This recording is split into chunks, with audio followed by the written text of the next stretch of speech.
மாண்புமிகு பேரவைத் தலைவர்களே, இங்கு எனக்கு முன்னால் மாண்புமிகு உறுப்பினர் தம்பி வெற்றியழகன் அவர்கள் மிக அழகோடு நிதானமாக பல்வேறு கருத்துக்களை எடுத்து வைத்து உரையாற்றியிருக்கிறார். அவர் பேசுகிற போது நான் முதலும் திட்டத்தை பற்றி எடுத்துச் சொல்லி சில விவரங்களை எல்லாம் எடுத்து சொன்னார், விளக்கங்களை கேட்டிருக்கிறார்.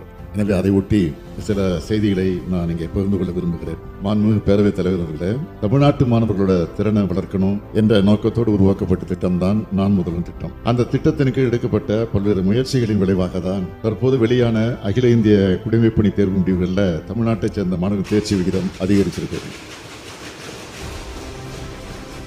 2016 ஆண்டு வரை ஒவ்வொரு ஆண்டும் அதிகமான தமிழ்நாட்டு மாணவர்கள் குடிமைப்பணி தேர்வில் தேர்ந்தெடுக்கப்பட்ட நிலை மாறி 2021 வெறும் 27 மாணவர்கள் மட்டும்தான் தேர்ந்தெடுக்கப்பட்டாங்க. இதை கவனத்தில் வச்சு நான் முதலும் திட்டத்தின் கீழே பல்வேறு முயற்சிகளை இந்த அரசு மேற்கொண்டது. குடிமைப்பணி தேர்வுக்கு தயாராகக்கூடிய 1000 மாணவர்களை தேர்வு செய்யப்பட்டவர்களுக்கு மாதம் 7,500 ரூபாய் வீதம் 10 மாதங்களுக்கு வழங்கினோம். மேலும் முதல்நிலை தேர்வில் தேர்ச்சி பெற்று முதன்மை தேர்வுக்கு தயாராகக்கூடிய மாணவர்களுக்கு ரொக்கமாக 25,000 ரூபாயை ஊக்கத்தொகையாக வழங்கணும். அண்ணா நிர்வாக பணியாளர் கல்லூரியின் அகில இந்திய குடிமைப்பணி தேர்வு மையத்தின் மூலமா இந்த மாணவர்களுக்கு தேவையான பயிற்சிகள் எல்லாம் வழங்கப்பட்டுச்சு. நான் மேற்கொண்ட தீவிரமான முயற்சிகளோட பயணம் இந்த ஆண்டு தமிழ்நாட்டில் இருந்து 57 மாணவர்கள் பல்வேறு அகில இந்திய பணிகளுக்கு தேர்ந்தெடுக்கப்பட்டிருக்கிறாங்க.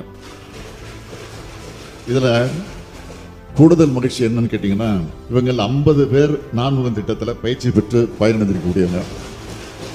நான் முதல் திட்டத்தோட போற்றத்தக்க இந்த வெற்றியை நாம தக்க வச்சுக்கணும். அது மட்டும் இல்லாம தேர்வில் வெற்றி பெற்று இருக்கக்கூடிய எண்ணிக்கையை மேலும் உயர்த்த வேண்டும். அதுக்காக சென்னையில இருக்கக்கூடிய ஷினா நகர் பகுதியில் 500 மாணவர்கள் தங்கி பயிலக்கூடிய வகையில் அனைத்து நவீன வசதிகளோடு கூடிய ஒரு பயிற்சி மையம் 40 கோடி ரூபாய் செலவில் அமைக்கப்படும் என்பதை தங்கள் வாயிலாக இந்த அவையிலே நான் தெரிவித்துக் கொள்ள விரும்புகிறேன். அது மட்டும் இல்லை, இந்த ஆண்டு தேர்ச்சி பெற்றவர்களுக்கு ஒரு பாராட்டு விழா நிகழ்ச்சியினை நாளை மறுதினம் அவளுக்கு பயிற்சி பெற்ற அண்ணா நிர்வாக பணியாளர் கல்லூரி வளாகத்தில் நடத்திட அதில் நானும் கலந்து கொள்ள இருக்கிறேன் என்பதை மகிழ்ச்சியோடு தெரிவிச்சுக்கிறேன். மாண்புமிகு பேரவைத் தலைவர்களே, கடைகோடி தமிழர் இளைஞர்களின் கனவுகளையும் நனவாக்குவதே இந்த திராவிட மாடல் அரசுடைய முழு முதற் கடமை. அதனை தொடர்ந்து செய்வோம் என்ற உறுதியினை அளித்து அமைகிறேன்.